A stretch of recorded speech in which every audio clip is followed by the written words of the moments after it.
welcome to one of the toughest tournaments to win in bowling, the USBC Masters. And the list of those who haven't won it is just about as good as the list of those who've had.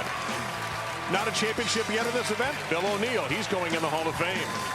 Not a championship yet in the USBC Masters? That man, Barrett, he'll be in the Hall of Fame one day. 8 bowlers are left. 6 are on the air today. 2 are going to make it to the USBC Masters Step Ladder Show tomorrow. Let's find out who.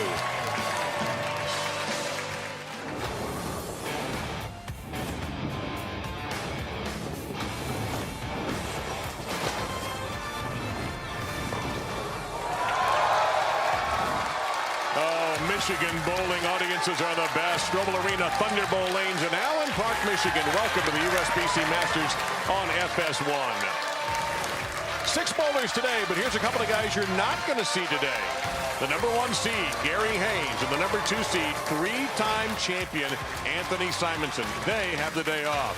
But these guys do not. The opening match will be Bill O'Neill and Bailey Maverick. Then Nate Stubler versus Barrett. Ram Fach awaits the winner of the first match. Justin Nolles awaits the winner of match #2. Hello again, everybody. Dave Lamont, along with Hall of Famer Randy Pedersen and Kimberly Pressler. And Randy's traveling fan club continues. One guy has a title in this event, and it's Anthony Simonson. Well, he's got more than one, actually. Yeah, Anthony Simonson's been a total stud at the Masters with 3 Masters titles to his credit. The youngest player ever to win this event. With one more, he'll tie Jason Belmonte for the all-time list at the Masters. Anthony Simonson, however, in 2025 has been battling lower back and hip tightness issues all season long. He told us earlier, hey, I had 4 treatments. I'm feeling at top form once again. And the last time we had the Masters in this building was right there. Simonson was the winner. But the other story is the lefty, Gary Haynes, who's had experience in this event, but not much experience winning. 4 other times he made the cut. 4 other times he was ejected in the first round. Not this time. Yeah, you know, out of 390 players that started this event, he's the remaining undefeated player looking to do what Ron Booker did last season at the 2024 Masters, and that's get on television for the very first time and win a major title. So Gary Haynes, a tremendous story. You will see him tomorrow as the #1 seed. So who are we going to see today? Well, we showed you already the opening match. It'll be #1 seed from qualifying, Bill O'Neill against Bailey Maverick. And Bill is standing by with Kimberly Pressler. So, Bill, you were the #1 qualifier over on the Maybe, but now we are in Stubler Arena, where you won your first title in 2009. So you know what it takes to win here. But how different is it for you from over there to here? Yeah, it's a completely different bowling center. So whatever I did over there, I've totally forgotten. It doesn't mean much over here. And completely different game plan, different balls, and but the same execution. You got to go out and go through my routine and my process and do everything the same. Good luck to you today. Thanks. Yeah, that was the Chameleon Championship in a year, that same season, 2009-10 season, he won the U.S. Open. Bailey Maverick. Not to say there's an age difference here, Randy, but in 2017, Bailey was bowling in the Indiana High School Boys State Championship. Bill was winning the Elias Cup with the Dallas team in 2017.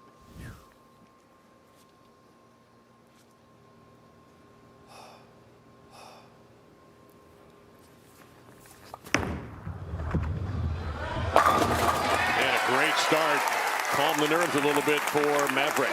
You can see that oil pattern displayed on the lane, that hourglass shape. We'll get more to that here in a moment. This is a USBC pattern designed by Nick Hoagland.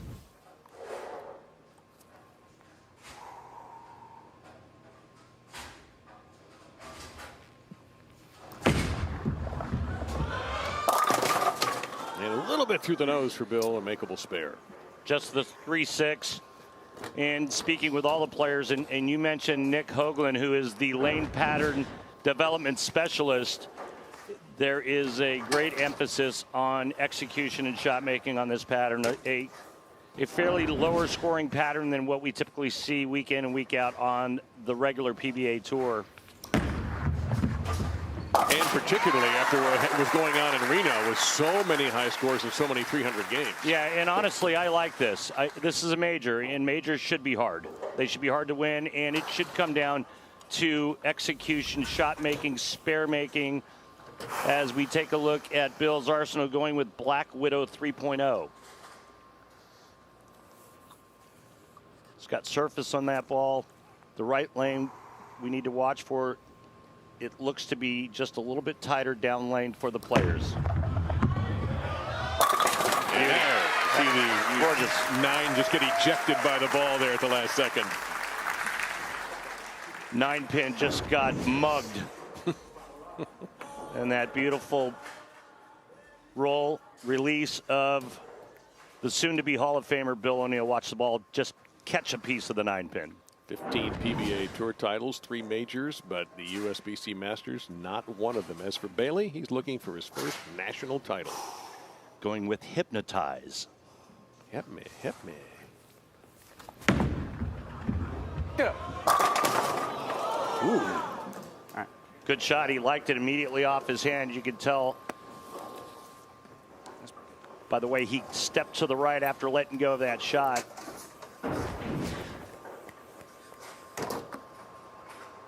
Just over third arrow, out to about 6.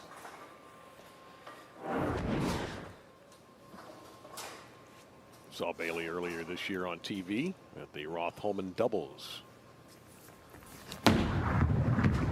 He covers that expertly. He and Patrick Dombrowski.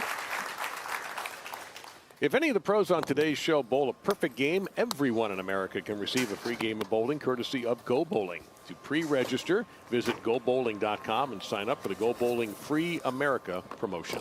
That sounds like millions of free games.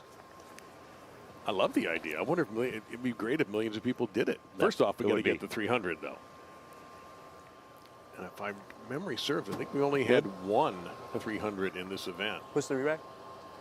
And Bailey looking for a re-rack here. Okay.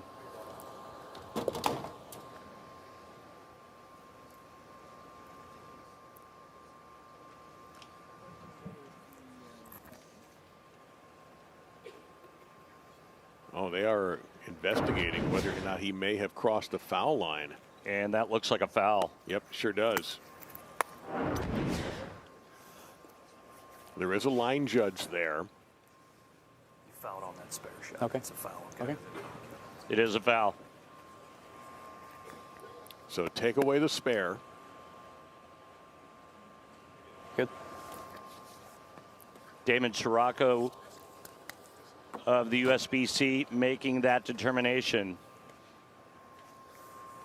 So you see the change in the score. And now what does this do to Bailey's mentality? He accepted it calmly, but that was the external reaction. Well, that's impressive. Yeah. That is impressive. Strike from Maverick in the previous frame.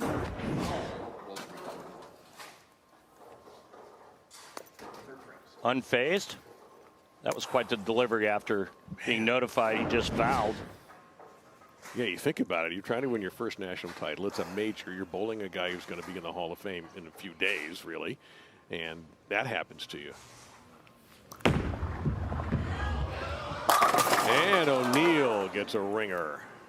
Another 10-pin on the right lane. Back-to-back beauties for Bill O'Neill, though, here. Game 1 of the USBC Masters.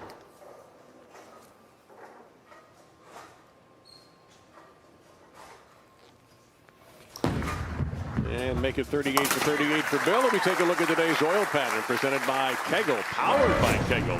So same pattern that we used on the other side of the building being used here in the arena, but you can see that hourglass shape that Nick Hoagland developed for this event. You can see the players are going to play a little bit farther outside to start. Out of our 8 players, half are southpaws. The trick, get it through the front part of the lane and then get it to pick up or read mid lane. Lay off, doesn't. Well, he had a 3-6 earlier. Now attack a 10 onto that. One of the least favorite spares of any professional bowler to have to shoot at. Pretty big miss for Bill O'Neill there. And 3-6-10, just catch a piece of that 3-pin. And the ball take out the 6 and the 10. pretty much like to cover all 3 pins with the bowling ball.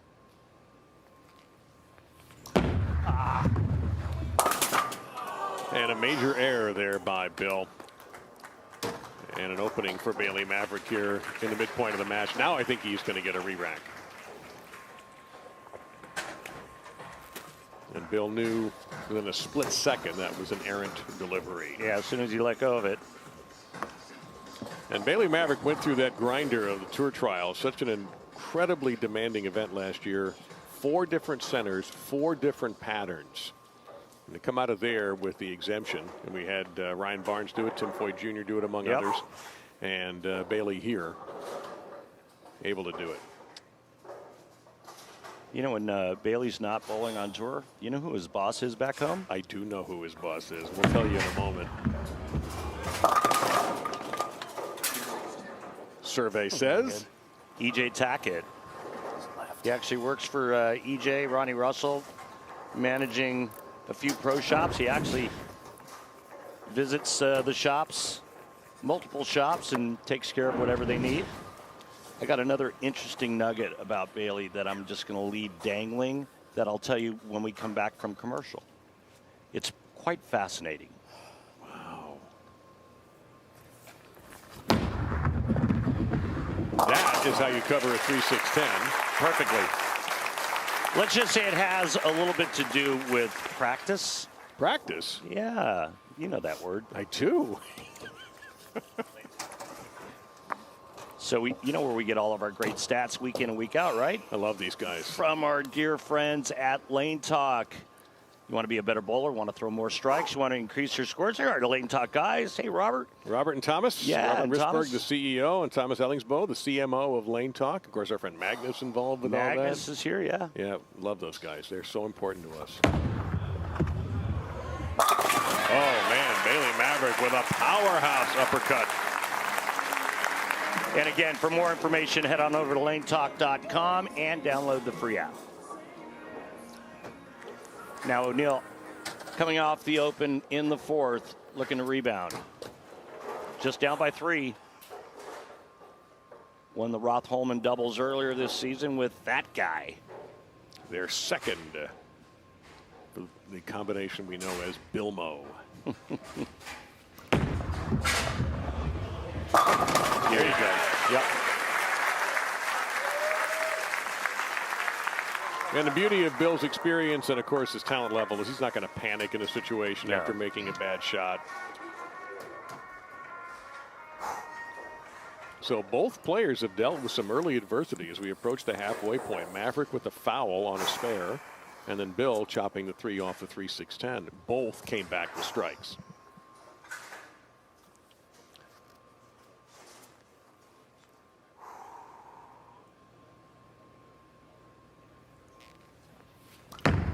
Be right. Be right. Be right, and it was right for Bill O'Neill. So this match very much undecided. Graham Foss going to play the winner of this one, but who's it going to be? And Randy has a Ryan Seacrest worthy break for us. I can't wait to see what's coming up next on FS1.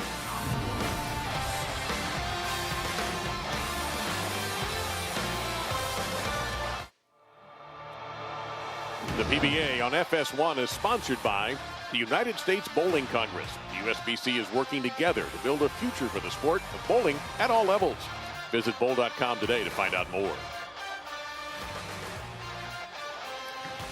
And we take a look at Bailey Maverick, entangled in a tight match with Bill O'Neill in the first of our matches today here on FS1. USBC Masters, we have 6 bowlers. Only 2 of them are going to make tomorrow's show, along with Gary Haynes and Anthony Simons.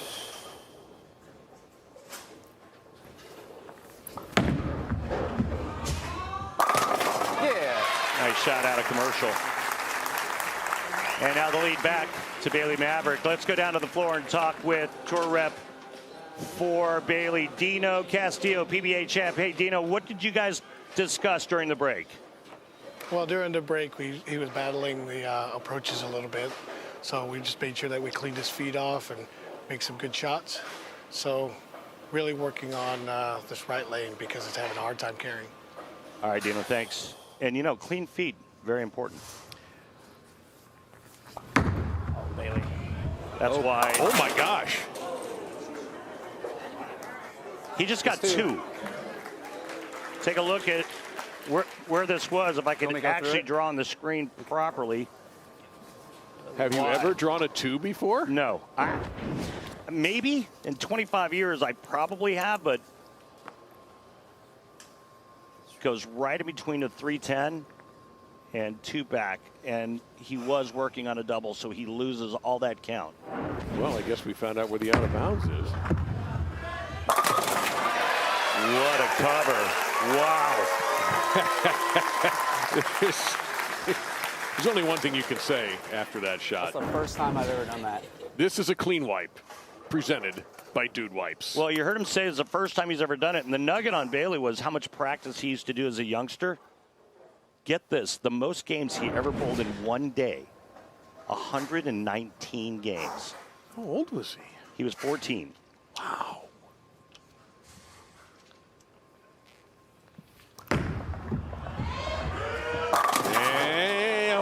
Easy. Damn. Man, he is a fortunate son right there. That's pretty good. Couple of 10 pins now for O'Neill on that right lane. Almost pocket 710. That would have been disastrous. 4-pin lead for him if he converts the 10. No trouble there for Bill, who has missed a spare in this match. This has been a strange one. We've had some bizarre occurrences. A foul, a 2, a 3-6-10 missed. Let's take a look at our 3D graphic here showing how the two players are playing this oil pattern. Bailey a good 6 and 4 left of O'Neill and about a 1 mile an hour slower using the same break point.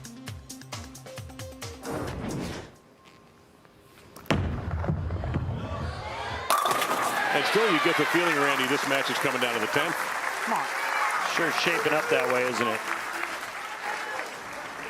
As it should be in major championship competition. And the one thing that's been impressive with both Bailey and Bill is that whenever they've been given a tray full of adversity, they've come back with a great shot the next frame. And you may have seen Bailey on the air earlier. That's when Ogle and Rash picked up the first 2 matches before they were defeated.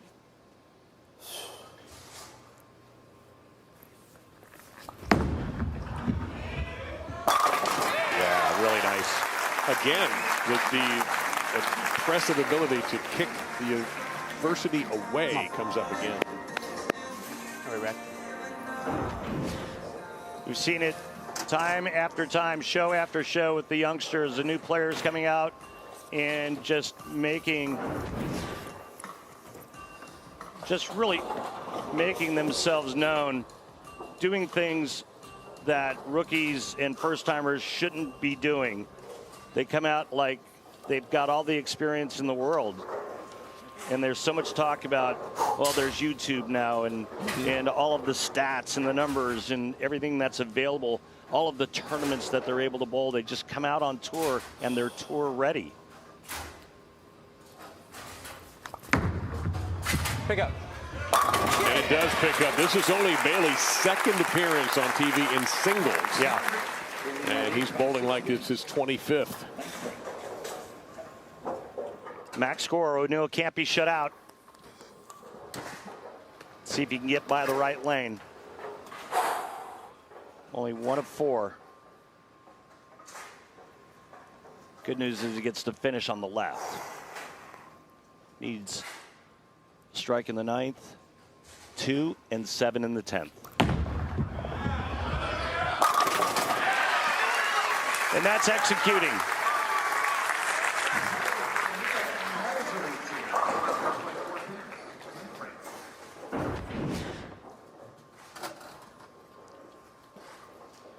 Just inside second arrow, out to about 6.5. All right, so along this lane, Randy, strike in the second, his 3-6-10 that didn't work out. Then a strike in the 6th and a strike in the 8th. So he's had just one bad shot. Yeah. 2 and 7 to advance.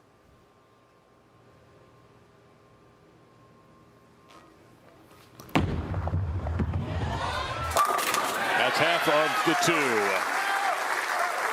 Understanding what it's like to have complete mind-body control is what elite athletes do in all sports. That is how you're able to execute at the highest of levels. Bill O'Neill looking to do it one more time here in the 10th frame. Come on.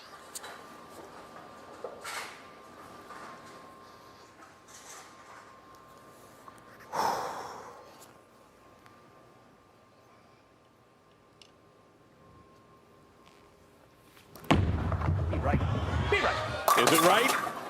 It is not right. Oh, my goodness. And Bailey Maverick's going to have a chance to steal this game in the 10th. He was close to a 7-10 a few frames ago, and the 7 got kicked aside. This time, you watch the head pin. It goes in between the 7 and the 10. And, well, I like the idea of going at it that way, but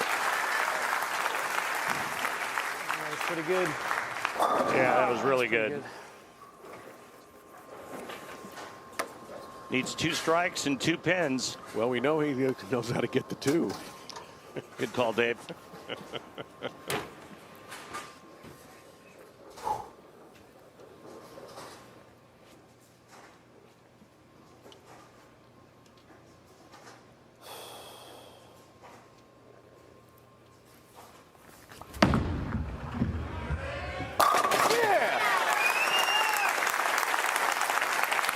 Covered a lot of bowling, impressed Completely. with young Bailey. You remember when we had Marshall Holman on the Roth Holman doubles, and he said, I didn't see a lot of bowlers that particular day he was there, but he saw one shot from Bailey Maverick and said, I like him immediately because of the way he didn't fall off the shot. He posted up, Yeah. all of that.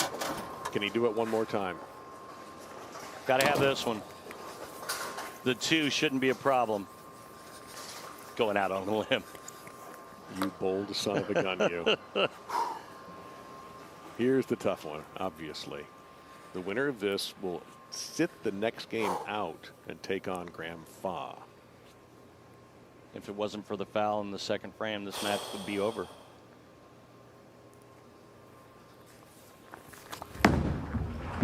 Play.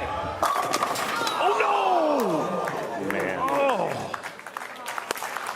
One of the most... Yeah, that was a great shot. That was a great shot. He made the shot. Bill O'Neill spot on. He made the shot, left the corner pin. What a bizarre match. We had a little bit of things you don't normally see on television.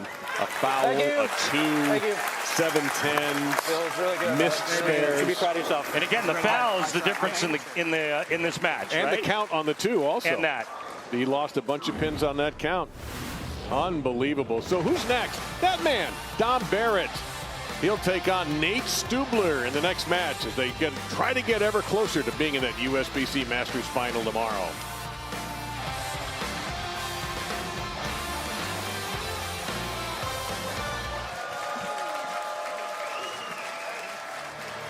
And it's time for match number 2 here at the USBC Masters. Day 1 of 2 days of coverage. Today on FS1, tomorrow on Fox, noon Eastern. Well, it's time for the Firm of the Game presented by Beatbox. And Randy, the 10th was dramatic. It really was. Here's the pocket 7-10 vicious messenger going in between the 7 and the 10. And Bailey Maverick needed a double and 2. Got the first one. Aces this one only to leave that stubborn 10 pin. That's the Frame of the Game presented by Beatbox, the ultimate party in a box. Beatbox, what's your flavor? Please enjoy responsibly. So Bill will sit out for a little bit and take on Graham Fach. It'll be Nate Stubler versus Dom Barrett in our second match. And we mentioned that we are going to finish this tournament off here in Michigan on Sunday at noon Eastern.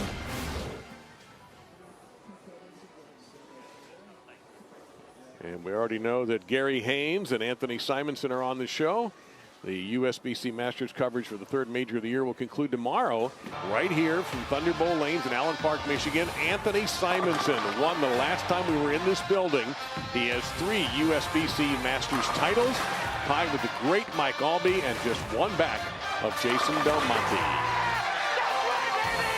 Here's what a bad man Albee was, in case y'all forgot. Yeah, what a career. And just, one of the things, by the way, we should mention that following this game, another Hall of Famer is going to join us in the booth. Chris Barnes is going to join Randy and I. Okay, perfect. And it looks like we're ready to get this match started with Stubler versus Barrett. Hey, Nate. Okay, mate. Good. Whoever wins this goes out of the run. That's the game plan, my friend. Well, whoever wins this is going to bowl Justin Nolles is what's going to happen. So Bill O'Neill goes into an interesting situation here, Randy. Normally when we have these shows, if you win, you keep going. Here, you win, you sit. Yeah. He's going to watch this match and try to get some intel for his next match. It's got to be slow.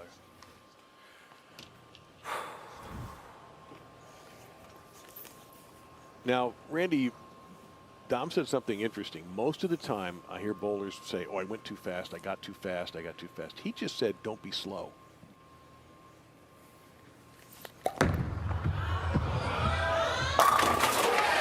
Whatever he said, it worked. One of the prettiest games out here. His ball roll is so beautiful, and he can play all the angles. He admittedly battles with rev rate and trying to keep up with the high-powered two-handers out here on the tour. And I'll tell you what, he's got one of the most complete games in the sport. Well, he wouldn't be alone in that complaint. A lot of one-handers have struggled with that incredible rev rate, except for Mr. Tackett. That's it. And, well, let's see if this is a bowling audience. Yeah, they've all got their hands up here. I am not surprised to see the crowd with the fives. If I miss this, you might have to let me win to pay for the bar bill. Well, at least you can laugh about it, and it's obviously highly makeable. So, Nate from LaSalle, Illinois, also looking for his first national title. First look at a southpaw on the telecast. It'd be interesting to see how they broke their side of the lane down with all the practice leading up. All right, he's off the hook. And again, not to highlight the age difference here, but in 2017, Don Barrett won the Brunswick Euro Challenge in Munich. Nate was in the Illinois High School State Championship. He was the 2017 Illinois High School State Champion individual. Going with the 3D offset assault. Are you calling Don Barrett old? No, experienced. No. 15 years as a pro, 10 PBA Tour titles. Nate, third year as a pro. You saw him at the Players Championship last year, finishing fourth in Wichita. Lost to Ryan Barnes. Yes, he did. And he was fifth in 2023 for the Harry Golden PBA Rookie of the Year. Hold on. Oh, it did.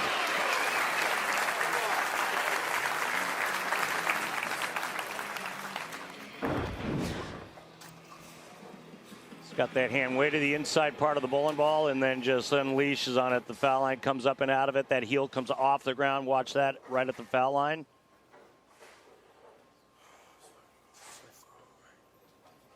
Dead flush perfect. And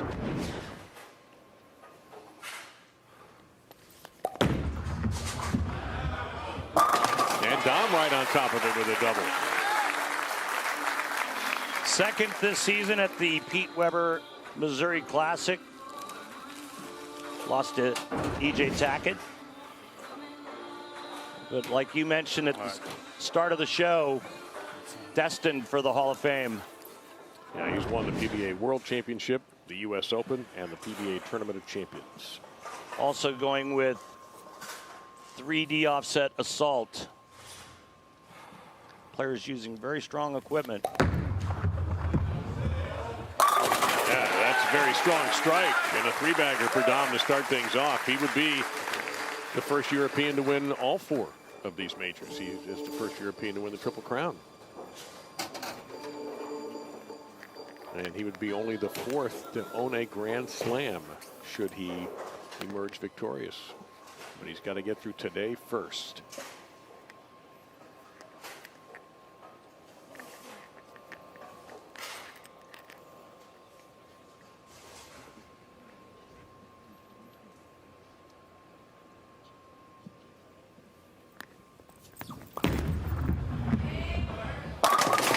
Oh, no.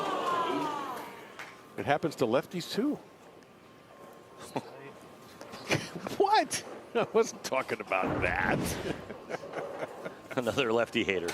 No, no. That's the guy who's standing behind us. That's our guest coming in the next match. Exactly. There he is. Yeah, he's lurking behind you, just so you know. We are pro left-handed at the moment. Look, I started on tour in 1981. It was alive then. It's never going away. Yeah, it doesn't matter. One hand, two hand. They all don't like those. Or southpaws. There you go, Stubler. Clean. Looks understandably puzzled as to why that shot didn't strike. Nate, an exempt player from last year's point list, 36th in 2024. No PTQs for that man. Thank goodness. PTQs suck. They're not. Been there, done that. They're not beloved. You could say that. No, that is true. He's got to pull that interchangeable thumb out of his spare ball. Now he's ready to go.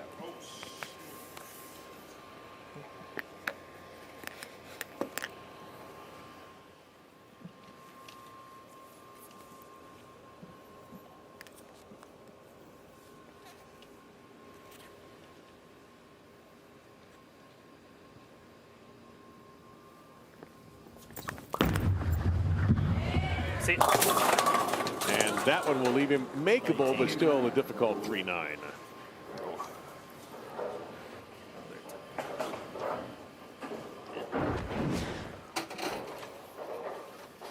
Nice break, tripping out the 5 and the 6 late, just leaving the 3-9. He did miss one this week.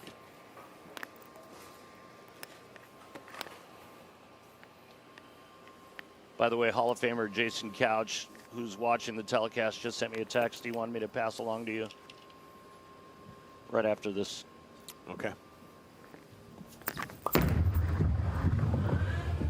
Beautifully done. The Hall of Famer, 3-time winner of the Tournament of Champions, Jason Couch said, hey, you guys, be nice to lefties. Nah, get quick with it. Does he just mean him or all lefties? He means all lefties. All right, we'll try. There are some nice ones. Parker Bone III, the great Bone. Wait obviously. a minute, there are some nice. Well, he's a nice guy. He is. Everyone He's loves got a couple Steve Nagy sportsmanship awards to verify that. By the way, his son made a nice run Brandon in the match play. Brandon made a great run. Yeah, quite nicely here. Oh, dude. Got a hook. Now, look at a 2-8. You can do better than that. No 10 pin. That's the good news. Trust the friction.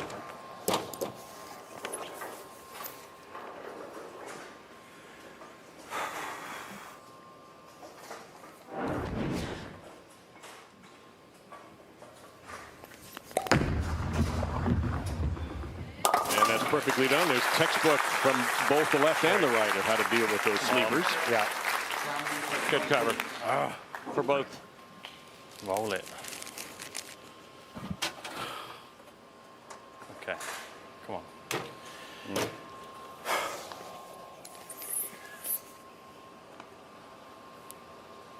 Oh.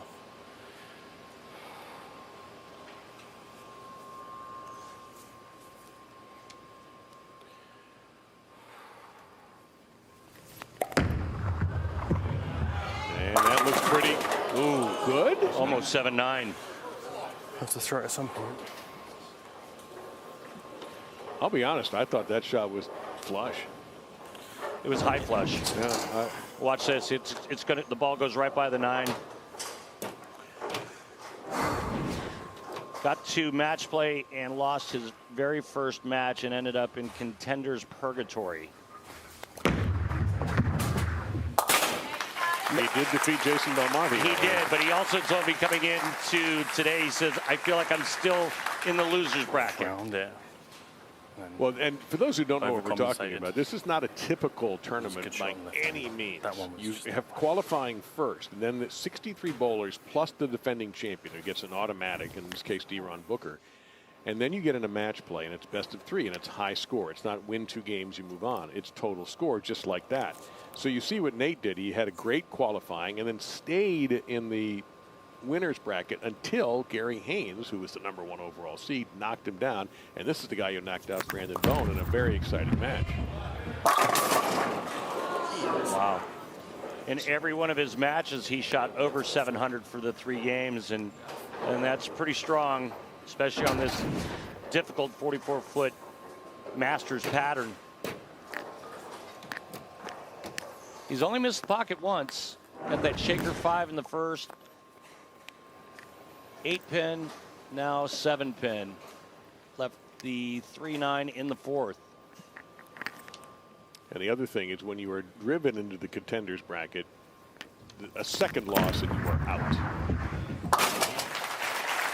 Registration for the 2025 PBA LBC National Championships is now open to bowlers of all skill levels. The PBA LBC National Championships is returning to the Chicago area and includes a division for everyone. You can compete in singles as well as optional doubles and team events.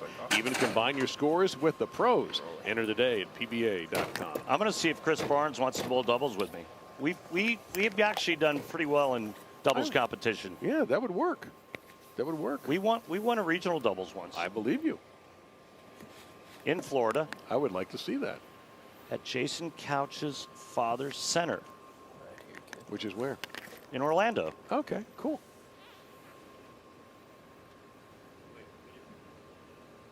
Uh-oh, there may be a correction coming on this dramatic story. Hold on, folks. Stubler puts 10 in the pit where they belong. Stubler trailing by 20 to Dom Barrett, the Dominator, trying to join Bill O'Neill to bowl one more game today. O'Neill is standing by to take on Graham Fach. The winner of this game will get Justin Nolles. We'll finish it up when we come back.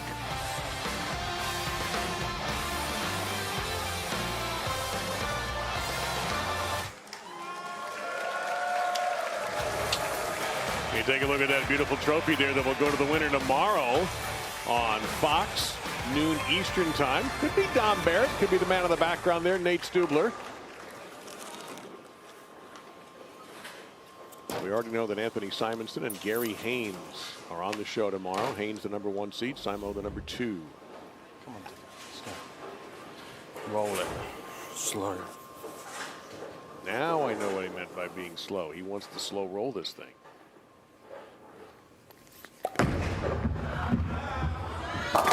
And he gets a mixer. Great lesson to be learned from the youngsters, the players maybe coming up through the high school programs, collegiate level. Watch Dom Barrett, takes 0 time, puts his hand in the ball and goes. Big fan of that. EJ Tackett's the same way. There's a few guys who still understand the pins aren't going to move. So there we go. He runs into the Ginger Assassin after qualifying 42nd. Anthony Nair knocks him out. Then he takes out both Jason Belmonte, Kyle Sherman, and others. Oh, shit. Uh-oh. And he is a fortunate man to have just the 3-pin to shoot at there. That was by far his roughest looking delivery. So just to go back to finish up Dom's road to this show, Gene Perez has been coming on. Saw him make some impact in the World Series of bowling. And then Jorge Rodriguez Rosas, who got into a real rock fight with EJ Tackett and almost knocked Tackett out earlier. And then finally Dan McClellan, you see Dom with a 761 there. Saw Rasmus, one of the winners at the World Series of bowling.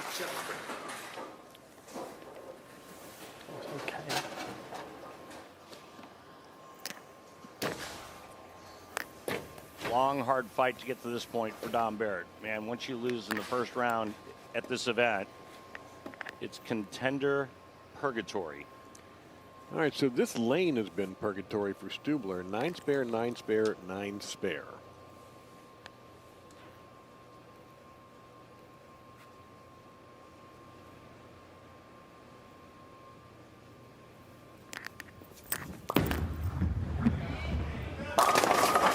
And probably 9 spare.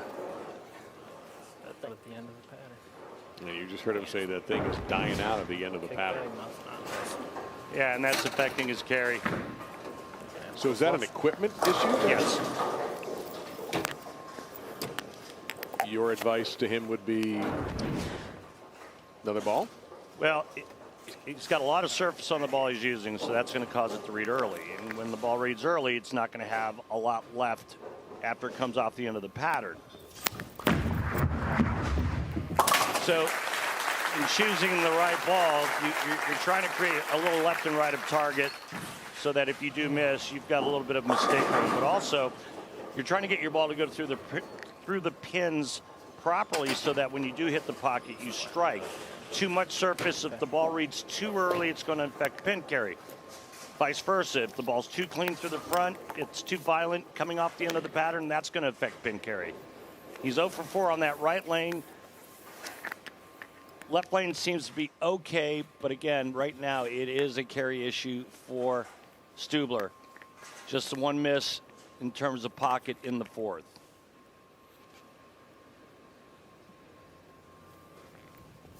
And that is just perfection. Right. The back row wiped out. A lot of times you can take that same ball and tweak it just a bit with your hand at release, too. Well, my other thought here is it's getting late to make a change. I mean, we're into the 9th and 10th now. People have done it, of course. Yep. But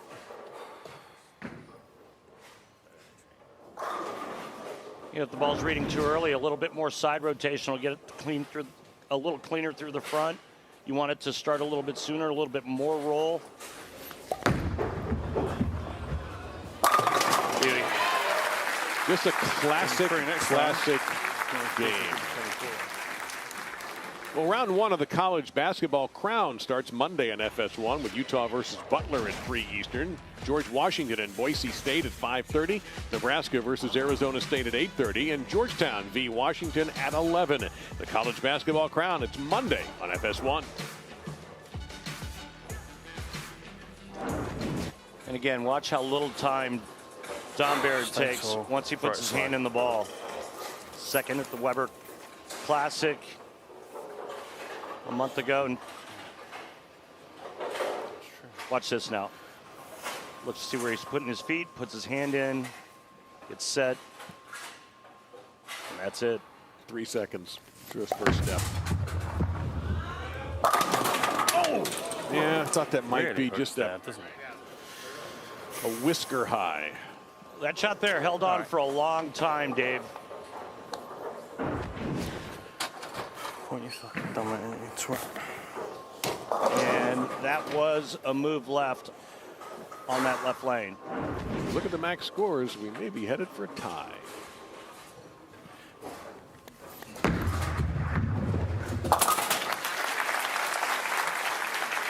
And there is Gary Haynes, the #1 overall seed, defeated Anthony Simonson yesterday to earn that possibility.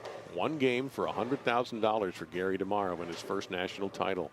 And we'll be talking to him. Kimberly will be in a little bit.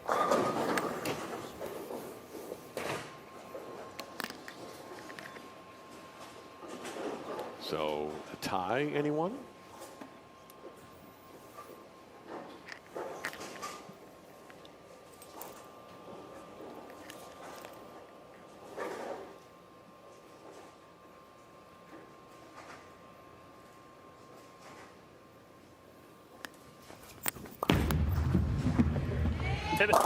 No. Oh, no. The lefty version of the impossible dream. Worst time for that to happen. And now the 7 is with the 3-9. And it's the same lane again. He hasn't struck on this lane yet. Getting back to what you had mentioned, is it too late to change balls? And I mean, I'm not sure there ever is a too late. We've seen players do it in the 10th frame. We've seen players do it halfway through it. These 1-game matches are brutal. Actually, after he shoots this, I'll add on. Gary Haynes did that in an elimination game. Not an elimination game. In a game where he could have been knocked into the Contenders bracket. after he made a difficult split, switched balls in the 10th and struck out and won the game and stayed in the winner's bracket. So yes, it's been done. We've seen Simonson do it. We've seen other people do it. There you go. It can be done, and I'm not saying that he's made a mistake. It's just a random thought. So now the max 193, and Dom in a pretty enviable position here.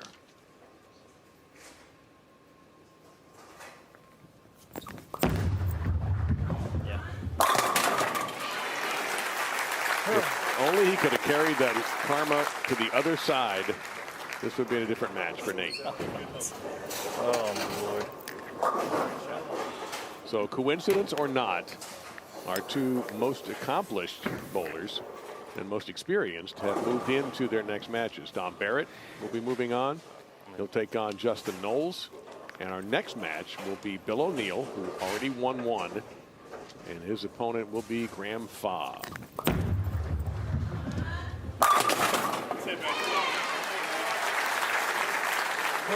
Nate never struck on the right lane, and that was his undoing. And was a beast on the left lane. Part of the game. Probably why he chose to finish there.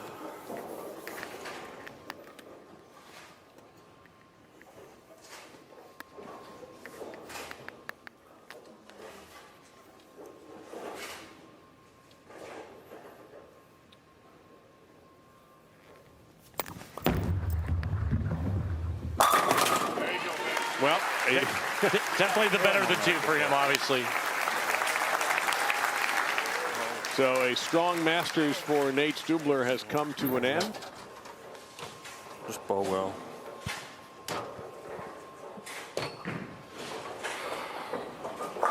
O'Neill and Fach will be next.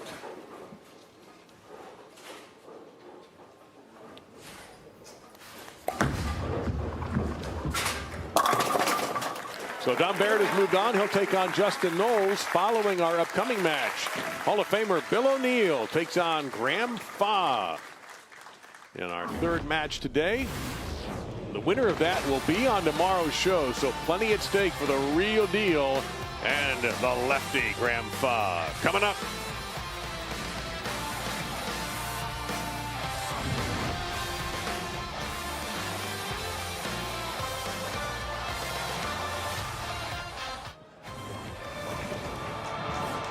And this reminder, coverage of the third major of the year, the USBC Masters, concludes tomorrow live on Fox at noon Eastern with the championship stepladder finals right here from Thunderbolt Lane, Stubler Arena in Allen Park, Michigan. Of course, last year in Vegas at Suncoast Bowling Center, the classic style of D-Ron Booker, his first career major, and becoming the third African-American bowler to win a PBA major title, beat Patrick Dombrowski by 40 pins in the final. And he had a good run here, too, in Allen Park.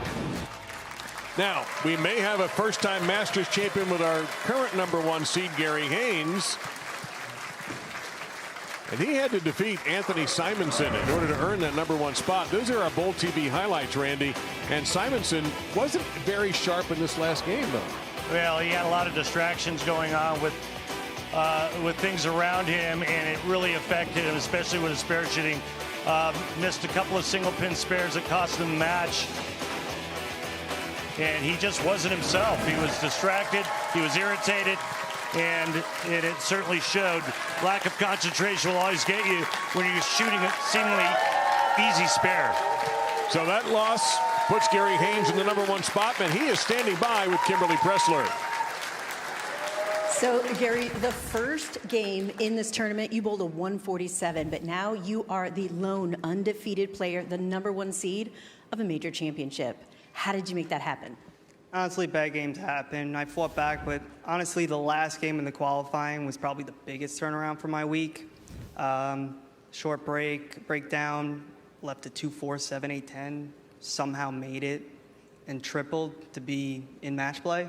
I had so much emotion that night. I had nothing left for match play, made match play so easy. Well, now that you've had a moment to let it set in, has it set in that you're going to be on national television tomorrow on Big Fox and you're one win away from a major championship? I'm not going to lie. When I saw my picture up on the screen, I was like, Wow. It hit me. It hit me. Hopefully I can ride a wave tomorrow, get feet under me, and make this happen. All right, we will see you in tomorrow's show. He's only going to have one game to bowl for $100,000 and a major championship in his first appearance on television. It ought to be something. Well, appearing on television. Speaking of something. Something these guys have in common. These are my bestest bowling buddies right here. This is big for me. Hall of Famer Chris Barnes, Hall of Famer Randy Pedersen. And by the way, let's update the score of the last match. Dom Barrett able to win over Nate Stubler. If you see the final right there on the screen. So far, Chris, we've seen some unusual things here, but this tournament brings that out, doesn't it? Well, it does. We have one of the hardest patterns of the year. You have the pressure of a major, and well, when you come into this arena, one of the most historic venues we have on the PBA Tour, really anything could happen. Randy, we have an unusual thing with this format here. Bill O'Neill wins the first game. Normally, you guys win. Hey, I'm bowling again. Right. No. Now you go sit in the soundproof booth for a little while. Maybe you throw some practice shots. Any idea how that might affect him? They'll be fine. I mean, Bill O'Neill and Dom, they're veterans. One's going into the Hall of Fame this year. Dom certainly is destined for the Hall of Fame. Those two, they'll be fine. My question is, what is it going to look like for the two new players coming on, both southpaws?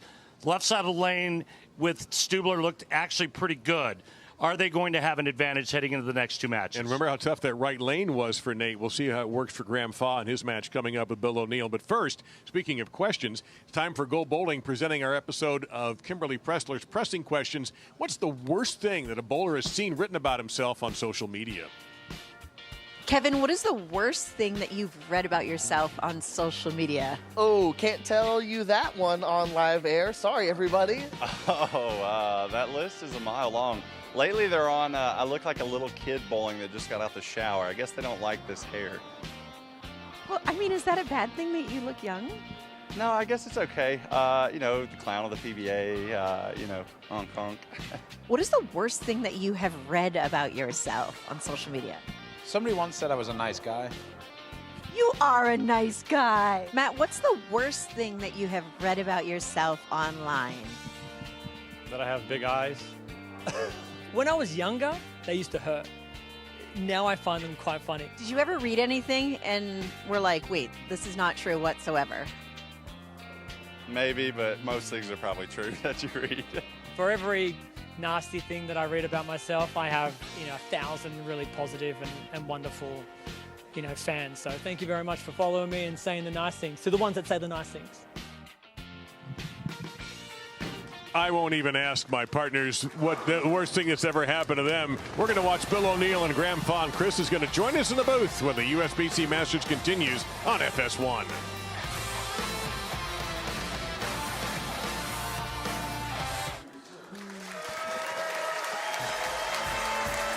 And look at those hot sneakers. I love them. The PBA is very proud to have Bowlers to Veterans Link as the official charity of the PBA Tour. Today's BVL Salute to Veterans. We welcome U.S. Army Specialist Thomas Tubbs, who served for 6 years. Thomas, we thank you for your service, and we urge you to go to bvl.org to donate.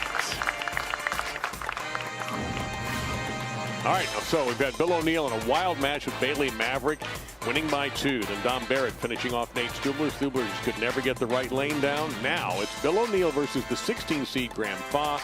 That'll be followed by Dom Barrett v. Justin Nolles. Chris Barnes joins us table side, and Graham Fach will be starting. And interestingly, on the left lane, which looked good for Stubler, is there a little jinx on the right lane for lefties? It would definitely be interesting to watch, as Stubler didn't throw any strikes on the right lane at all. And yes, and it is a messenger for Graham Fach. You know what this means? Yep. It's time for a clean wipe, presented by Dude Wipes, right there. No fear, all clear. I don't know about Chris, but I never leave home without him. been on that plan for a long time. And Bill O'Neill with a ball change. That was going to hold. Yeah, he went to a, looks like a Black Widow mania. And Chris and I talked about it while we were watching him warm up during the commercial break. And Chris, this looks like a ball that's cleaner and something that gets through the front a little bit easier. And it looks like he's shaping it more. Yeah, lets him move in. We saw Dom at the very end of that last match move 3-4 boards left at the very end. Didn't quite get all the way to the push. This is where Bill started in the main bay. I think now he's where he's really comfortable. Another one off that one. Should be in pretty good shape. That Bailey Maverick match featured pocket 7-10s, a foul, a 2. And Bill emerged victorious. Not all of it was his. That going there. Yeah. And guys, with the ball change comes an adjustment, right? He's 8 and 5 left than where he started match number 1. So 8 boards with his feet, 5 with his target. Take a look at Graham's arsenal. He's going with purple pearl urethane. Now, Chris, am I mistaken? That ball is not legal for PBA use, but it is for USBC competition. It is for this one in the U.S. Open. It's in play. And speaking to guys that are in their comfort zone, this guy is really good with this ball. Well, Graham has picked up a W already this year on tour. We go back to Delaware, where he picked up a win, his second PBA Tour title. His first was in Columbus at the PBA Players Championship out of Urbana, Ohio.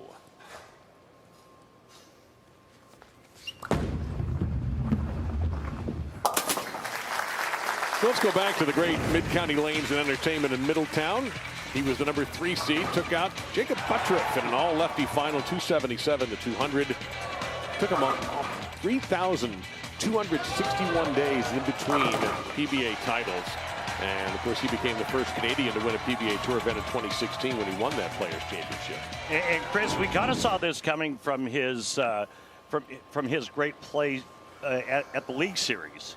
Yeah, I think the last several years, things have started to line up. He's improved his game, added a few tools to it. He's looked like this type of guy here for a couple of years that can make shows on a regular basis. And you see that late kick of the 9 by the ball. Well, in this building in 2024, he was 4th in the PBA World Championship, so he's comfortable here. Yeah, he has all the tools. He's got a straight arm swing. He's got all that rev rate. And really, we're just talking about power, whether it's one-handed or two-handed. So that's immaterial for him, and he can make it hook as much as anyone on that side of the lane.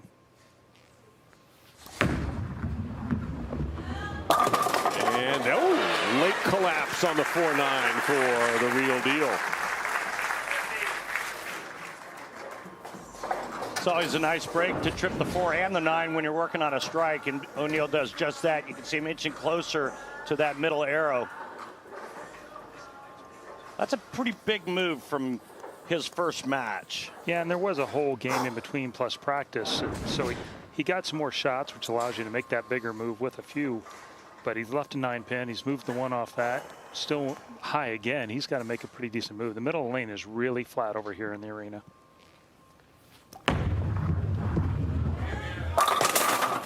Oh, damn it. We agree. Yeah, I think he really liked this shot, and is surprised it didn't come off of it better. But he got a little behind it. Yeah, he was looking for it to respond a little bit harder than that, and since it didn't, that's why the flat 10 standing. Yeah, I don't think he's upset about the fact it didn't carry. He's upset about the fact that it got to that spot when it didn't feel like it was. Felt like he threw it better than that. Well, Bill's still perfect on 10 pins here at the USBC Masters. We have one more match following this. It'll be Justin Nolles and Dom Barrett. The winner of this match will be the number 3 seed for tomorrow's television show. We see how Graham got here. Only if Bill O'Neill wins. Let me correct that. Only if Bill O'Neill wins. And we see Gary Haynes by 1 pin in an all-lefty match. Knocking into. Oh my goodness! That's off the mark. The second one on that lane by a left-hander. Now, the interesting thing, yeah, watch this. It gets tapped there and gets stood back up. It probably would have fallen. Interesting, both players have said that the right lane is tighter down lane. Yeah. Which doesn't happen very often. Most time you say, okay, it's the right-handers think it's tighter. Yeah. Left-handers think it hooks more. It's usually the opposite, right? Mm-hmm. If it's tight for the right, it hooks for the left, and vice versa. And he decided something wasn't quite right, so he's just going to reset and go after this 5-pin again. Most likely there's a panel that's ever so slightly crowned, which is just enough. When the lanes are this flat, every minute 5/10,000ths makes a difference. Yeah. And the oil pattern magnifies that based on what it is. Yeah. I mean, if you're bowling on an easy oil pattern, you don't notice it. But when they get tough, it magnifies the topography. So it's a close match through 4. Only 9 pins separating these two. You saw Graham on TV another time. Back at Woodland in Indianapolis at the U.S. Open. Seems to like USBC events. I think bowling likes him these days, Chris. You're right. His game has just skyrocketed. Currently 6th on the points list with 4 top 10s. He sure looks the part to me. There's a lot of pieces there that look like he can be a star moving forward for quite a while. Yeah, I think the biggest change that I've seen last couple of years with Graham is his increased rev rate. I think that's one of the things he's worked the hardest on, is just trying to get that rev rate up. And to go along with that, I think he's added tools that work well on tour, which is always the hard thing to do. Lots of things work at home that don't work out here so much. And Bill needed a strike and got it. And that one shaped up nicely that time for O'Neill. So, Chris, if you were to pick a favorite between the two lanes, based on what you've seen, is it the right lane or the left lane for a right-hander? It looks like the right lane. These guys are striking on the right lane, ironically. Dom did. Now, Bill on the other side liked the left lane better. So, for Bill, I do believe it's the left lane. That's the right one for him, and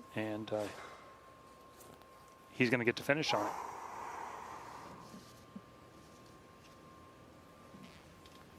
it. Read it.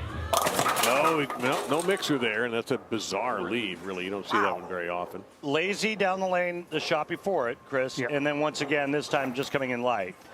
Yeah, and this TV pair has always been tricky. When it wasn't this surface, when it is now, the left lane is pushing through easy from that 15 to 25 foot range. The right lane hooks earlier and then gets a little laser down lane. Right now, his ball's actually going too long. But Are you surprised at week 10 and then follows it up with that? I am. I don't think he wanted to move right. Most guys don't. So I think he probably just got a little softer, tried to hit it a little bit more. That's what it looked like. It looked like he tried to give it more touch, and it just scoots right through the spot. Yeah, it didn't come off it at all.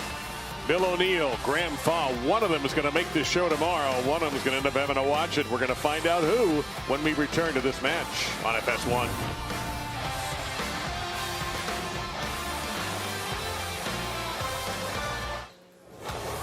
And we return to action here at the USBC Masters in the famed Thunder Bowl in Allen Park, near Dearborn, near Detroit. Tremendous crowds here always during the week as well. This is a big, big bowling state. Some interesting discussions between Graham and his ball rep there. What did you hear?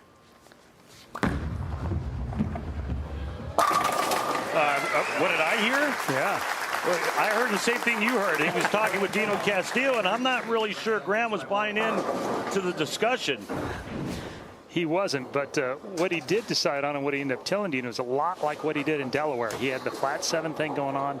He didn't want to get steeper. He just added more rotation, a touch slower, and all of a sudden that split the 8-9. Yeah, they were talking about, well, maybe getting a little bit more on it, and Graham was like, I'm getting on it. Well, that was his first strike on that lane. As you see, he has been perfect on the left. The right lane was kind of the undoing for Nate Stubler, a lefty. And that was Fach's first strike. On this lane, that'll be his first non-strike. And what he discussed there is he wanted to be a little more forward on that left lane, and now the left lane's giving him some of that flat 7 look. It'd be interesting to see if he makes the same move. 2-4 with urethane, that much surface, and you flat 7. What's the move? A little more rotation? I think he just does the same thing. That's his move. It's kind of been his tweak that's got him over the hump in these spots that are tough, whether it's match play or TV.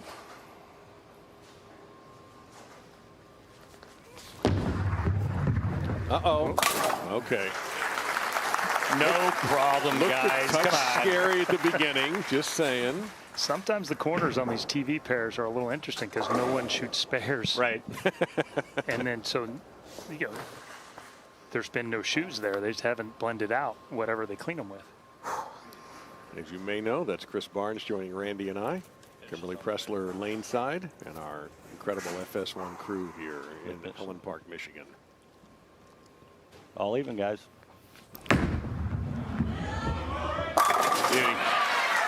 Chris, aside from obvious reasons, and I've watched Billy Bull since he started on tour, as has yourself, what is it about his physical game that you really, really like? It's so solid and so compact. Everything's efficient. And you can tell, I used to work with his dad a lot. That obviously changed. He went back and worked with a friend of his dad's here last week. You can tell it's his game's tight again. There's not a loose shots. There's not a loose, gets it in the swing different.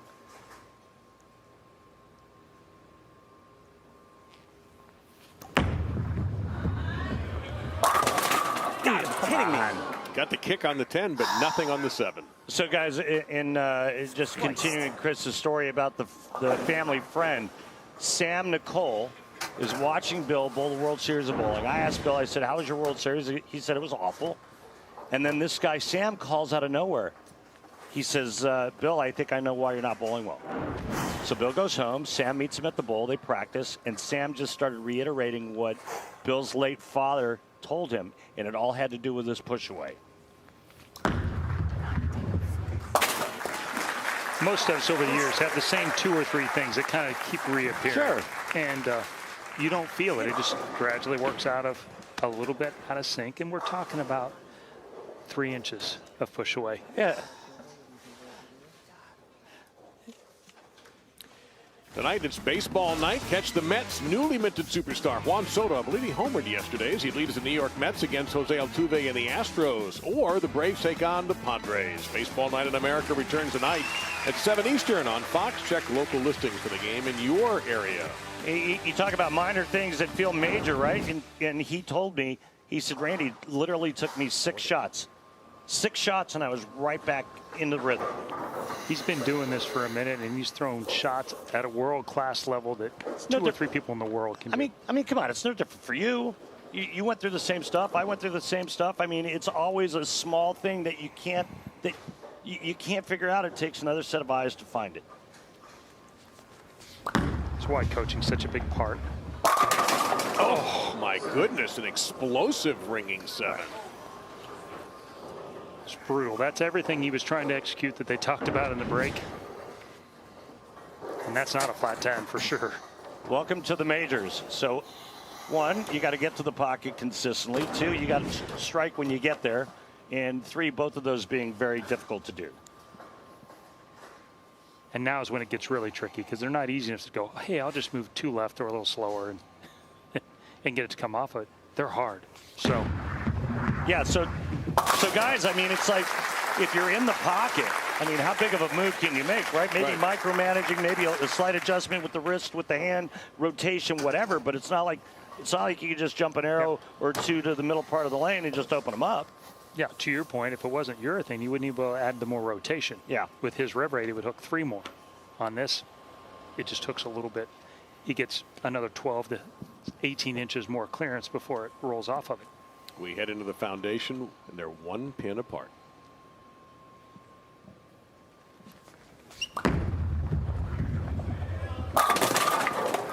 that a little softer 7-pin there for Graham. Urethane flat 7.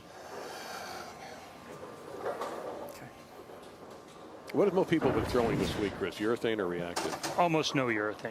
And if I was to guess, that was some of the purpose of the pattern. In the main bay, it hooked early, then it pushed. Then you hit the hourglass part, it hooked again. Then you got the 2-2s at 30 feet, and it pushed again.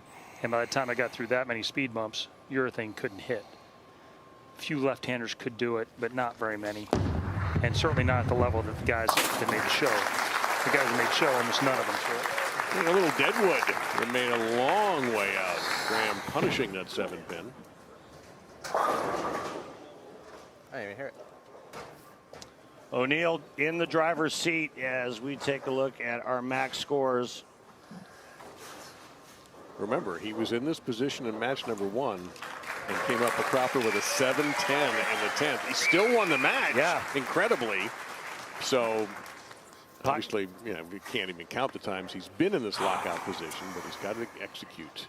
Pocket 7-10, and then Maverick went strike ring 10.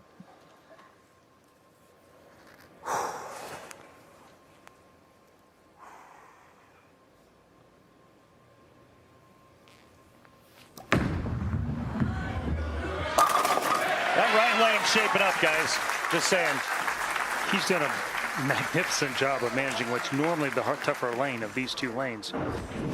Now the tricky part is, I mean, look, watch Billy's head. It never moves.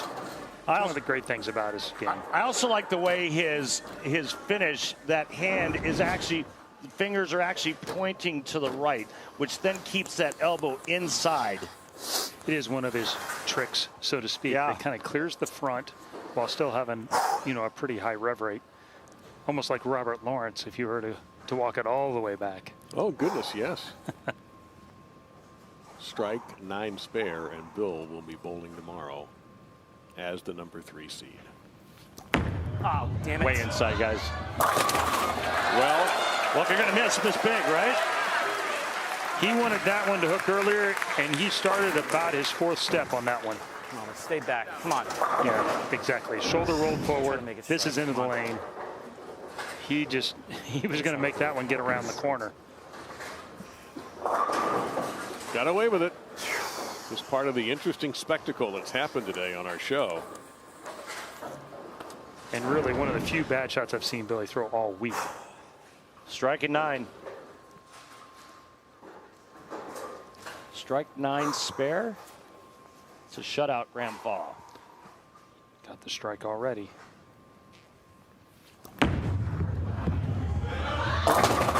And he's going to have to shoot the spare.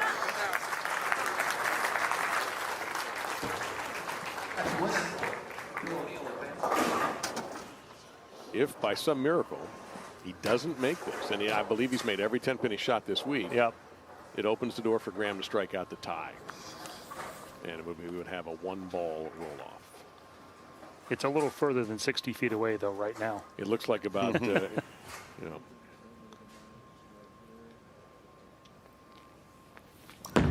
Oh, no. Look out. Billy. Correction, 217 from. All right, Graham Fach's going to have to punch out. Now, that's the other thing. He has to execute. Once again, the 10th frame for Bill O'Neill comes a cropper. That was 10-pin all week. First 10-pin he's missed all week. Yeah, he was something like 38 for 38 or 39 for 39. You see some of the shocked reactions for the spectators here. And, all right, Graham.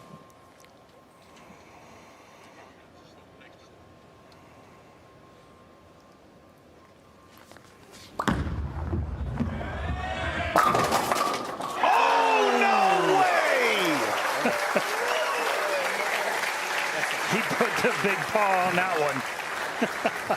After the incredible break that Bill got crossing over, and then to miss the 10-pin to give Graham Fach life.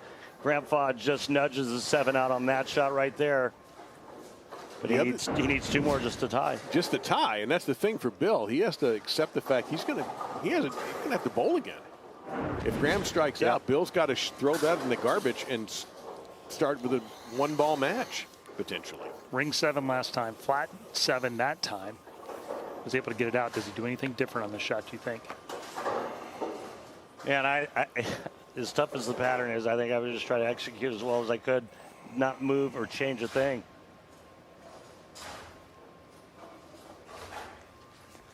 A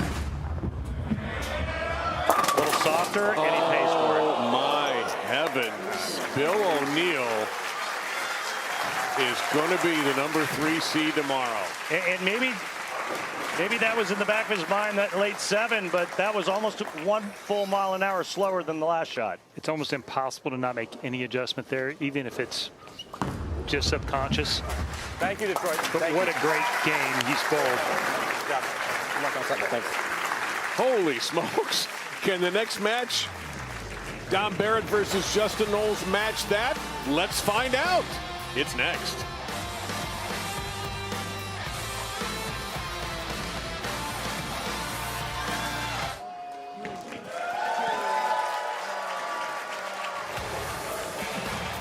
And that's the Stubler Arena inside Thunderbolt lanes. USBC Masters down to one more match to set the field for tomorrow's championship at noon Eastern on Fox. We now know that joining Gary Haynes and Anthony Simonson, Bill O'Neill, and he's had 2 dramatic 10th frames. One against Bailey Maverick, one against Graham Fach. Now it'll be Dom Barrett v. Justin Nolles for that 4th and final spot to bowl Bill O'Neill tomorrow. And with Randy Pedersen and Chris Barnes, Kimberly Pressler, I'm Dave Lamont. You see Justin Nolles there. And by the way, Justin wanted to point out to me that those are University of Miami colors he's got going on here, my alma mater. So he wanted to notice that. So good on you, Justin. But this is a home game for him. He is a Michigan man from Okemos, I believe, or maybe Okemos. Which lane was tougher for the right? His home center is in Lansing, so a little bit west of where we are. He's got a ton of experience in this building, and Dom's going to start left lane as they decipher which lane he's going to start on. But I think he just did he say Dom was going to start the match? He did. All right. Is Dom going to play deeper than what we saw with Bill O'Neill, Chris? No, I think he's playing on top of him, maybe a little bit left of him. Watching a couple of those practice shots, he started right in the same spot Bill was, maybe a couple right, and went high immediately. Had earlier hook. So, ready? All right. Oh, wait. Good luck. You too. I think this is the right play too. I think you played your own strength at this point, which, having watched, looks like Justin would want to be on the left lane to finish and not mess around with that right lane anymore. And once again, one of the last things Dom says to himself, 2 things I've heard him repeat a lot, guys. Go slow and just roll it.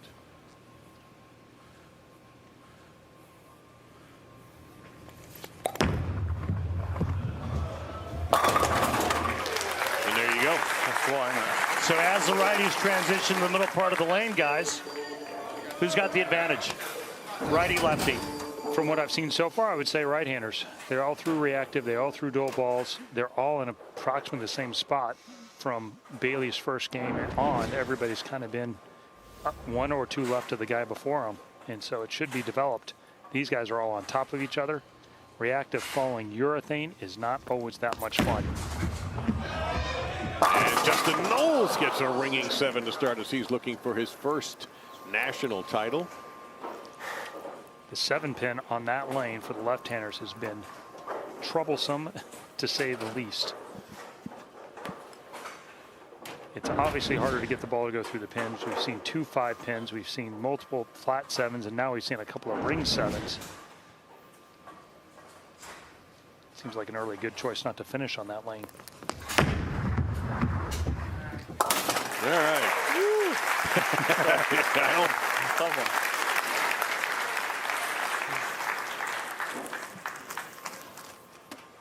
Somebody's a little nervous about shooting his first single pin on TV this time.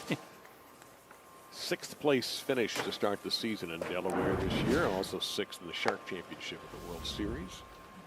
Here's his arsenal. He's going with XL. Look at the hook potential, one of the strongest pieces of equipment in his arsenal. And new to Rotogrip staff this year is Justin Nolles. Oh, and there was some nastiness on that. you were saying earlier, Randy, he has a little experience in this place. Yeah, he's won the Detroit Masters and the Michigan Masters, and he'd like to pull a hat trick off and win the USBC Masters here in this building. That's a pretty cool stat. And he also has a regional win at Jack 60, where the tour will be soon. Whoa. Ew. Yeah, there's no point in being technical about that. Ew is just about the best analysis you come up with. I think Dom, Chris, and myself were waiting for this ball to come around the corner. It never did. It looked good at 40 feet. It got to that last tracer, and it just blew right by it. It's a little bit what we saw Bill have on the left lane. I did not see any of his shots do that on the right lane. Got a chance. No, maybe you hit the wall and come back hard enough, but it did not. Open frame early for Dom Barrett. Take a look at the PBA Elite League standings. To the PBA World Championship, Motive. Gee, I wonder who owns for Motive. It'll come to me. Storm is second, Brunswick third, Global in fourth, and Hammer, Rotogrip, DV8, and Ebonite. I believe the coolest stat I'd heard that EJ by himself was in fourth before this week. So hard to believe. Oh, and that crossed over a little bit, and some early trouble for Dom to find the pocket. There's just almost no way to have that last shot 2-8-10, and it's the absolute hardest thing to do at any level of bowling is not overcorrect for the one that just happened. Even with his experience, and it happens to all you guys. It just does. You have to fight it off. You have to just concentrate on the last really great shot and really throw that last one away. Compartmentalize it, so to speak, but it's super difficult to do. 16 miles an hour is some of the slowest ball speed we've seen all season. On the right lane, it was fine and it never slowed down. And thought I had a good chance of catching and slowing down. It didn't.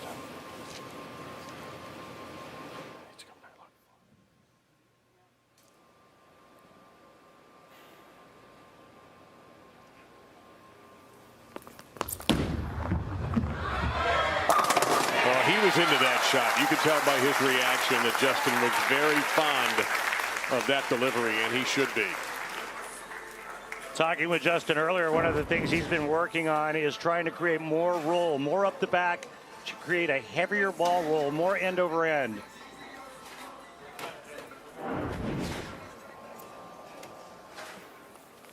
And there is Justin's wife, the Nolles family, his son right there.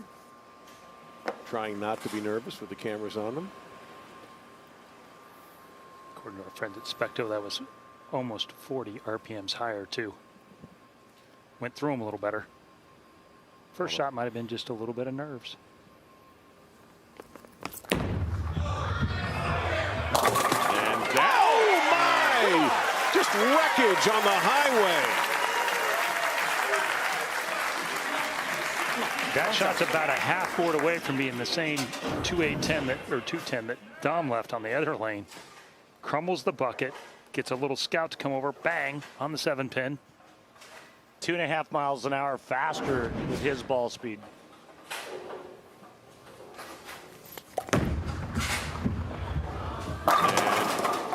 Well, wait a minute. No, it dropped off. Pretty good shot that.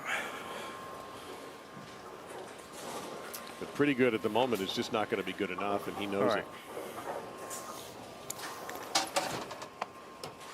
Got that one to pick up. All right, so explain this to me. He goes light, leaves the 210 in frame 2. Frame 4, it's a mile an hour faster. It was also 5 boards right. That's pretty good. It looks like. With the laydown, he rolled it. He moved to the right and kept his eyes the same. So he just squared up on that lane, took that long right miss out of play. Moved right, increased the ball speed, and tightened it up. His laydown went from 29.8 to 24.3. So that's 5 boards, 5.5 at laydown. And his eyes were 1 left. Yeah. At the arrows.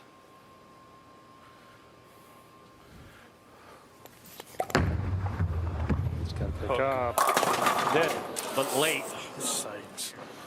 Well, you see the difference. Nolles just exploding the pocket, and Dom is not getting that same reaction. Part of it, of course, the miles per hour and the rev rate. Same kind of move on this leg, guys. Okay. Basically a zone move right with his feet, but not his eyes. You talked about different options. That's a big risk option right there. Yeah, he moves right and gets closer to the friction. Okay. And it could go anywhere in the front at this stage. Right, and so to get it through the front, you got to throw it faster and take a little hand out of it, no? Yeah, I would say he probably got a little more forward, got a little nicer to it at the bottom. So sooner and rollier. There you go. At the moment, though, he's going to need Justin Nolles to take a step back and have a couple bad things happen, and that hasn't happened yet.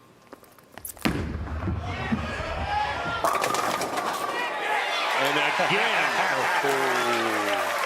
Again. Take that, you filthy animal. Oh, my God, just head-butting the 7-pin. What a nice break when you're working on a 3-bagger. I think I've seen Barnes do that a time or two. Barely get it back over to the 5-pin now, let alone the 10. You mean the left-handed Barnes, right? Not this one. Yeah, right. Troy. Troy can do it. I'm amazed you let him in your house. You talking to Linda? Two Hall of Famers who race a two-hander and a left-hander. How much do they listen to us?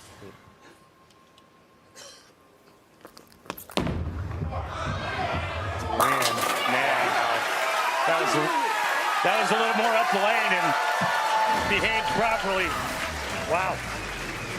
The all-knowing Justin Nolles right now. Nolles knows strikes, and he is in charge against Don Barrett.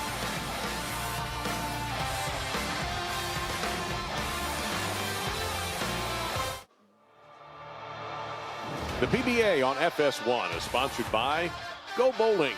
For friends and family fun, log on to gobowling.com to find a center near you.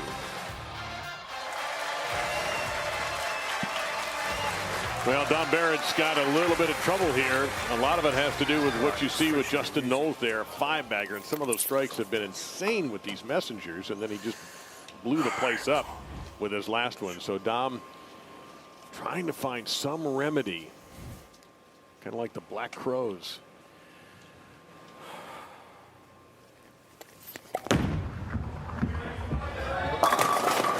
I'm sorry, Remedy and Black Crows, what? The song. He needs a remedy, and he went straighter that time for his remedy. I love it. It's a good tune, man. It's a real good tune. Same. Roll there. All right, Chris. Moves right. Picks his ball speed up. You like the move? I didn't think he had any choice. He had to make a big move, take a big chance. This is closer to what he was doing in his first match. This will be the tell. He's got to strike here. So not only do you have to make the move, you have to make it with conviction, and you have to execute. Let's take a look at Justin Nolles, just power.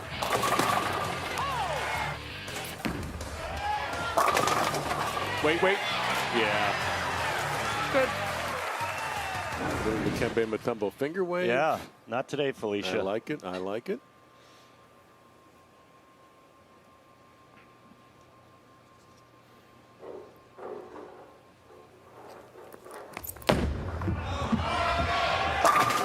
the hits just keep on coming. If you're Dom, you're really looking for some help there. First shot of the commercial break. Didn't get any of it. That was pretty much perfect. Justin had a really nice World Series last season, and still looking for that first win. And we've seen it before at the USBC Masters, Chris, where players have a breakout week and claim this title as their very first. I think it's one of those things where the top 10 players or the top tier of players think it's the hardest tournament to win. And it is, because everybody's going after them. The middle guys think it's the one they have the best chance at. Oh, that's pretty good. Wow. That ball went about 20 feet, and he's already announcing it as a strike. He's feeling it. That's for sure. Well, you kind of feel like you look at Justin's career. He's been hovering around. You mentioned the World Series, Randy. That's pretty good, baby. It's my time. It is my time. Lives an hour away, guys. He's been commuting back and forth every day. Home game.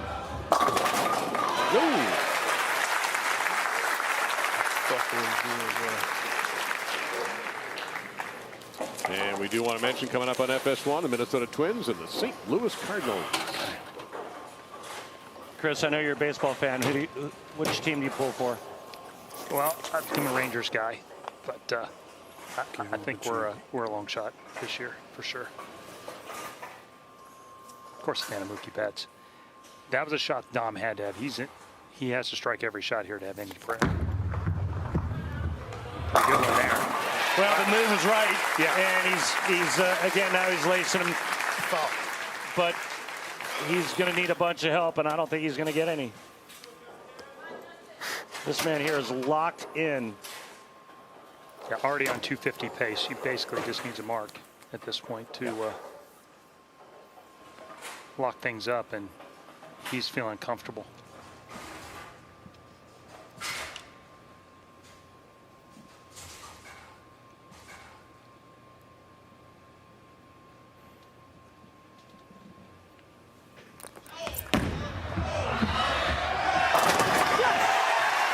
See you tomorrow, Justin. You will be taking on Bill O'Neill in the opening match tomorrow at noon on Fox, with the winner running into Anthony Simonson.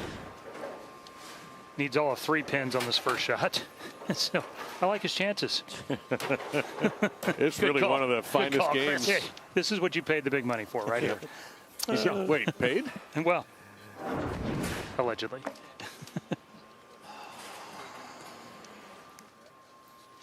I'll tell you what, this is one of the best games I've seen bowled on TV this year, what Justin Nolles has done today. It's just been splendid. Exceptionally tough pattern, looked not very hard. Well, that means nothing at this point. He got what he needed. And our moment of the match brought to you by Pilgrims. Chicken can be boring, but Pilgrims is turning chicken nuggets upside down as Justin Nolles has turned this building upside down. I love it. You love it. Put it in a nugget. You guys, our high game going into this match was 217. Justin made a very difficult Storm Nation, competitive baby. pattern Storm look Nation. easy. You see me first. Well done, mate. Good one. Good luck tomorrow, okay?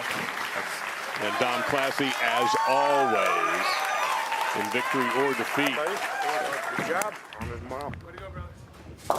So for Don Barrett, a strong appearance at the USBC Masters, but he will leave still lacking this title on a glittering Hall of Fame resume. Tomorrow, 2 lefties, 2 righties, shaping up for a great telecast. And Chris, guess what? Chris is going to be joining us again tomorrow. All right. It's going to be awesome. I haven't made it all week. So, all right, good morning. So we have our 4 for tomorrow. Justin Nolles against Bill O'Neill. Anthony Simonson qualified to the number 2 position, and Gary Haynes must be defeated twice to win the championship. Will anybody be able to do it against a guy who's never bowled on TV before? Justin Nolles won't forget this day, and hopefully you all didn't either. Coverage of the 3rd major of the year, the USBC Masters, concludes tomorrow, live on Fox at noon Eastern, with the championship stepladder finals right here in Allen Park, Michigan at Thunder Bowl. Coming up next on FS1, it's Major League Baseball, the Minnesota Twins and the St. Louis Cardinals. For Randy Pedersen, Kimberly Pressler, Chris Barnes, and our entire crew, I'm Dave Lamont. You've been watching the PBA on FS1. See you tomorrow at noon on Fox.